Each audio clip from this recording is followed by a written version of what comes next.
What if we're told that some NBA players were so dominant, so unstoppable, that the league had no choice but to change the rules just to slow them down? Well, it's happened more than once. Ever wonder why defenders have to give shooters space to land? Or why you can't just park yourself in the paint forever? These rules weren't made at random. They exist because certain players push the game to its absolute limits, forcing the NBA to step in and rewrite the rulebook. From Wilt Chamberlain dominating so hard they had to adjust free throw rules, to Bruce Bowen making the NBA rethink defensive tactics, and even Pat Riley influencing how all-star games are played. These players didn't just leave their mark, they changed the game itself. Today, we're looking at the players who didn't just dominate, they forced the NBA to rewrite the rulebook. Bruce Bowen, the safe place to land rule. Bruce Bowen made a career out of playing relentless, in-your-face defense. But he also had a not-so-subtle habit of sliding his foot under jump shooters as they landed, a dangerous move that put ankles at serious risk. After Steve Francis suffered a nasty sprain and Jamal Crawford narrowly avoided the same fate, the NBA had seen enough. They introduced the safe place to land rule, ensuring that shooters had room to come down without fear of stepping on an opponent's foot. The wildest part? Spurs coach Greg Popovich defended Bowen like a dad backing up his kid in a schoolyard fight. People who cry about it are just frustrated they have to go against Bruce, he said, standing by his guy. He even told Bowen, "You're the best defender in this league. You'll not change the way you play defense." But karma came full circle when Zaza Pachulia's infamous closeout on Kawhi Leonard effectively ended the Spurs championship hopes in 2017. Kobe Bryant, the hand-checking ban. Over the years, plenty of players have been credited with inspiring the NBA's hand-checking ban. But one of the most underrated reasons? The absolute chaos of the 2004 NBA Finals. The Detroit Pistons didn't have a traditional superstar, but they had something just as deadly: an elite, suffocating defense.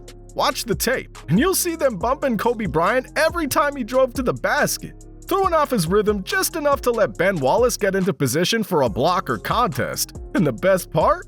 It was all legal at the time. After the finals, the NBA took a hard look at how defenders were using their hands and physicality to neutralize stars. By 2005, they officially banned hand-checking, making it much harder to keep elite scorers from getting to the basket. The result? A massive scoring explosion across the league. And just a year later, Kobe made the most of this newfound defensive freedom by torching the Raptors for 81 points in a single game. LeBron James, the anti-LeBron hate crackdown. LeBron James's infamous decision in 2010 sent shockwaves through the league, but nowhere was the fallout stronger than in Cleveland. When he returned to play against the Cavaliers on December 2nd, 2010, the city was ready to unleash its full fury. But the NBA? Not so much.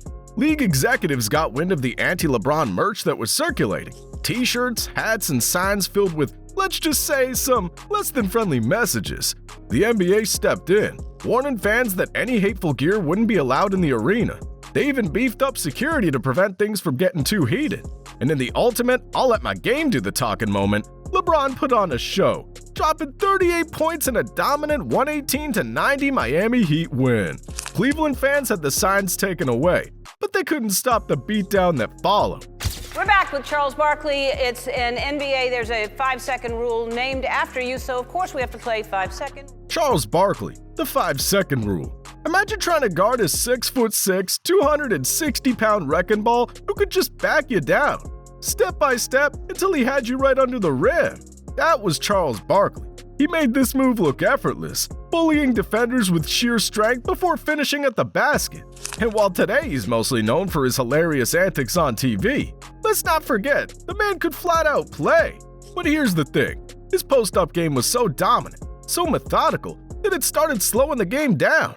He'd back defenders down for what felt like forever, and the NBA wasn't having it. So they introduced what's now known as the Barkley Rule, or if you're a salty Knicks fan, the Mark Jackson Rule. This new regulation limited players to backing down for just 5 seconds if they were dribbling below the foul line. It was a direct response to Barkley's dominance and a rule that forever changed post play in the NBA. George Mikan, the shot clock rule. In the early days of the NBA, George Mikan was a one-man wrecking crew, standing at 6'10", which was massive for that era. He completely changed the way basketball was played. He was such a force that teams had no choice but to stall, holding the ball for as long as possible just to keep it out of his hands. This all came to a head in a 1950 game between Mikan's Lakers and the Fort Wayne Pistons. The Pistons refused to play basketball, holding the ball for minutes at a time just to keep Mikan from dominating. The final score? A mind-numbing 19-18, the lowest scoring game in NBA history. The league realized something had to change. So in 1954, they introduced the 24-second shot clock. And just like that, the game we know today, fast, high-scoring, and action-packed, was born. All because George Mikan was just too good. Wilt Chamberlain, the man who broke basketball. Wilt Chamberlain wasn't just dominant, he was a walking cheat code. Standing at 7'1" with an unheard-of combination of size, strength, and athleticism, Wilt wasn't just better than his competition, he made the game look unfair. The NBA wasn't ready for him, and even before he stepped foot in the league, rule makers were scrambling to contain his dominance. During his college days in Kansas, 1956-58, Wilt's ability to play above the rim forced officials to ban offensive goaltending, preventing players from interfering with a shot on its way down. And that wasn't all. His teammates had a sneaky strategy of inbounding the ball over the backboard, setting him up for easy dunks. Until that was outlawed too. But perhaps the wildest change came at the free throw line. Wilt had a habit of launching himself toward the hoop after a free throw, snagging his miss for an easy putback. The NCAA saw enough and made it illegal to cross the free throw line before the ball hit the rim, just to stop him. Fast forward to the NBA, and Chamberlain's impact only grew, forcing even more rule changes, including widening the lane to keep him from camping near the basket. His influence on the game was undeniable, so much so that even the rulebook had to evolve just to give everyone else a chance. The Pat Riley rule, stopping all-star monotony. Not every rule change comes from a player dominating the court. Sometimes it's a coach running the show too well. Enter Pat Riley, the legendary coach of the Showtime Lakers. Throughout the 1980s, the Lakers were the kings of the Western Conference, which meant one thing: Riley was always coaching the All-Star game. Between 1982 and 1990, he was given the honor 8 times in 9 seasons. The NBA, looking to mix things up and prevent one coach from taking over year after year, introduced what's now known as the Riley Rule, banning consecutive All-Star appearances for a coach. Now, if the top team's coach had already done it the previous year, the second-best team's coach would get the nod instead. So, while Pat Riley wasn't a player, his impact was so great that the league had to change the rules just to keep the All-Star game from turning into a personal showcase for him. The NBA's always adapted to its most dominant forces, rewriting the rulebook to keep the game balanced. From Wilt Chamberlain's overwhelming physicality to Bruce Bowen's dangerous closeouts, these rule changes weren't just tweaks, they were necessary evolutions.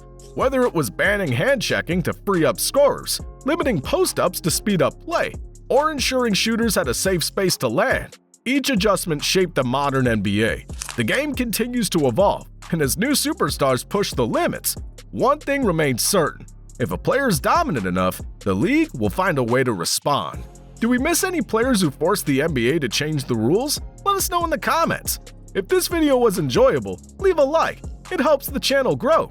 And for more deep dives into NBA history and underrated storylines, make sure to subscribe so new videos never get missed. Thanks for watching, and see you in the next one.